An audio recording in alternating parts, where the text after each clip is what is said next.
Let's learn how to calculate the pH of a weak acid. In this problem, we're being asked to calculate the pH of 0.075 molar acetic acid, CH3COOH.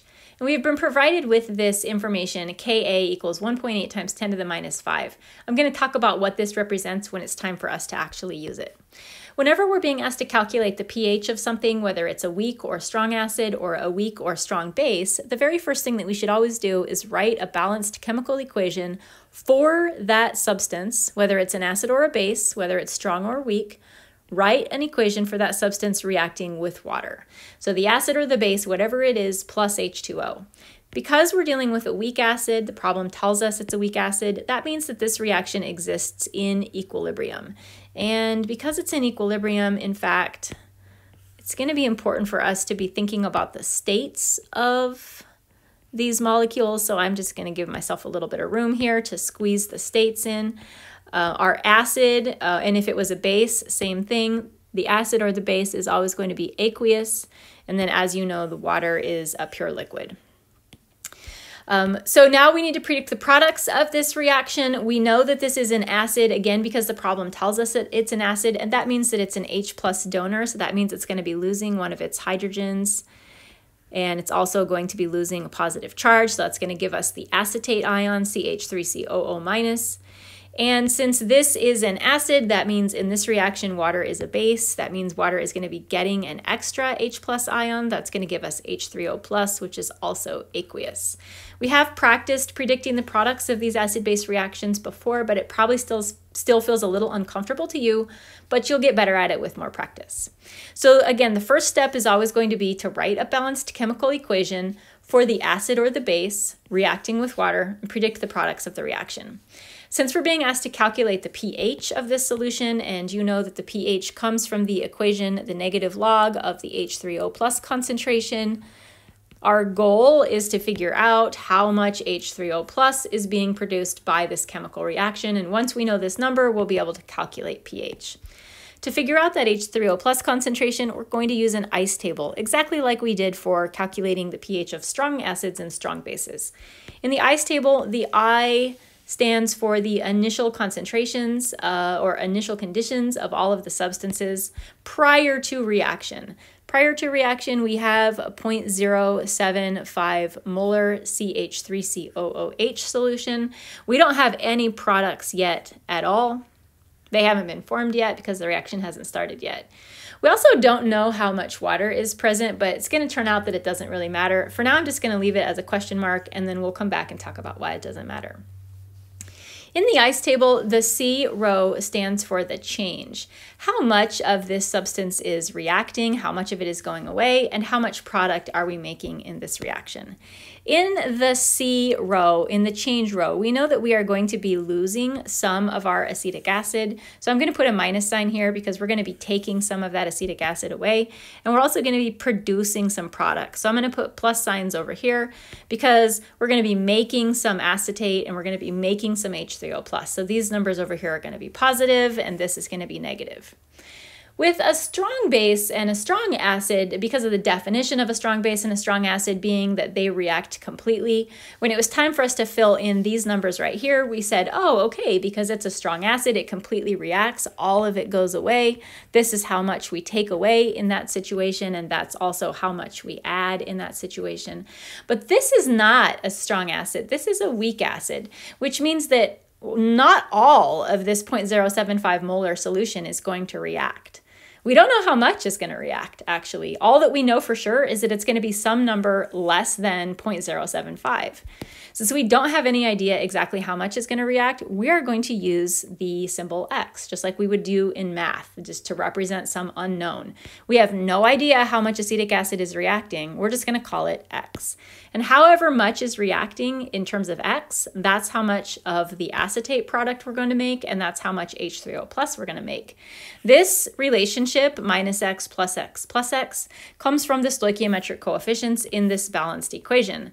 There's one acetic acid molecule for every one acetate and for every one H3O+, so the stoichiometry is 1 to 1 to 1. And we still don't really know what's going on with water over here, but that's okay. We're not going to worry ourselves about the water yet. Like I said, I'll talk about it at the end. So when this reaction reaches equilibrium, how much do we have of these three substances? Well, we know that we have 0.075 minus X of our acetic acid. We started with 0.05, we reacted some amount, we don't really know what it is, but this is our expression for it. And for our products, we have X and X amount of the acetate and the H3O+. And again, our goal is to figure this number out right here. We need to figure out what X is because X represents the H3O+ concentration, which is what we have to plug into the negative log of H3O+ in order to get pH. So we have to solve for X. The way that we're going to solve for X is by writing and then solving an equilibrium expression. Because this is an equilibrium expression, we can write this is an equilibrium equation, so we can write an equilibrium expression. The equilibrium expression is going to be called Ka, A for acid. Oh, you might have an idea of where this is coming in now. Just like we've done Kp for gases with pressures, or Kc for concentrations, Kw we did for water. Ka just means that it's an equilibrium expression for an acid. Like all equilibrium expressions, they're written the same way. Products over the reactants, everything raised to the stoichiometric coefficients, leaving out pure liquids and leaving out pure solids. So our product, CH3COO- times our other product, H3O+, they each have a stoichiometric coefficient of 1, so there aren't any superscripts up here. And this is going to be over our reactants, just the CH3COOH, because we leave out pure liquids. Coming back to this number right here, this is the actual value of the equilibrium constant. Every weak acid has its own Ka, or equilibrium constant value. So whenever you're being asked to solve the pH of a weak acid, you're always going to be given the Ka value of that acid. If you're not, you need to look it up somewhere. There's plenty of tables of Ka values. You absolutely can't do a problem like this if you don't have this number. So let's plug in that Ka value, 1.8 times 10 to the minus 5. And then what we're going to do next is plug in these expressions that we have from the ICE table. So for the CH3COO-, we're saying that that is expressed with the symbol X. And for H3O+, we've also got that expressed with the symbol X. And then for our acetic acid concentration, 0.075 minus X. And all we have to do, I'm making it sound like it's super easy, all we have to do is take this math equation and solve for X. It's not impossible, it's a little tricky, it's going to be a quadratic equation, but there's actually something that we can do to make this equation a little bit easier to solve. We can make an assumption, or we call it making an approximation. So we're going to go back up to this number right here, the 0.075X.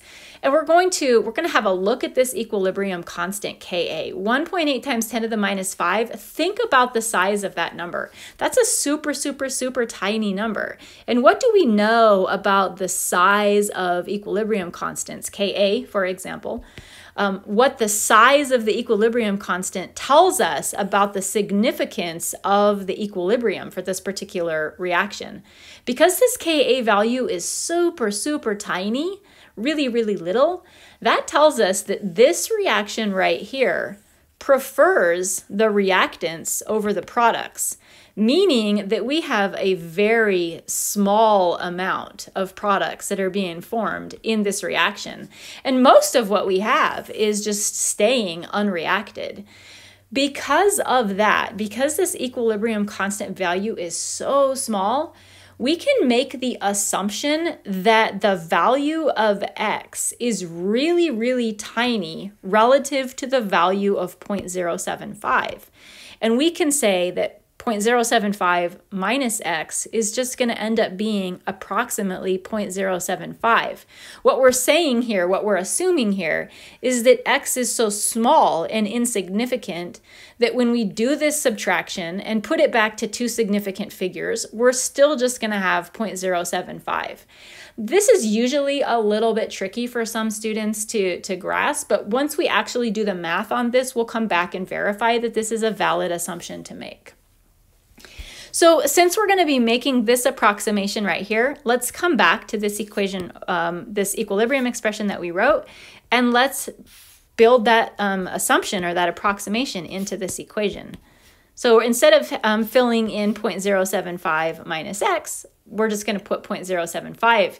And now this problem mathematically becomes way easier to solve. We'll be using like the math crisscross rule. So that tells us that 1.8 times 10 to the minus 5, the numerator of one side times the denominator of the other side is equal to the numerator times the denominator from the other side. So we're going like this mathematically. 1.8 times 10 to the minus 5 times 0.075 is equal to 1 times x squared, which is over here. And now we've got a really easy math problem to solve. X squared is going to be, or let's just put it all into our calculator and go straight to x. X is going to work out to be 0.00166.